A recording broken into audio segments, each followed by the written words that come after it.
আসামে গুমরা ব্যারেজ বন্ধ আছে, ওই জন্য অনেক গাড়ি সব দাঁড়িয়ে আছে। কি করবে কিছু বুঝতে পারছে না। 10 তারিখে ছাড়ার কথা ছিল, ওই জন্য সব এসে জাম্পে লাগিয়ে দিয়েছে।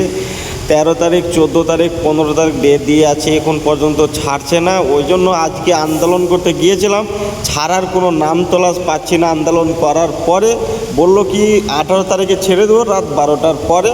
এটাই সঠিক খবর পাওয়া গেল, কি হচ্ছে দেখো।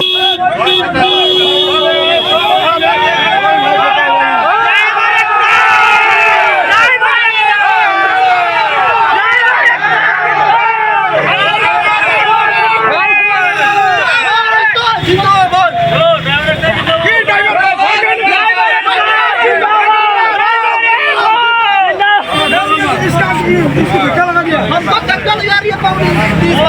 ड्राइवर एकता जिंदाबाद।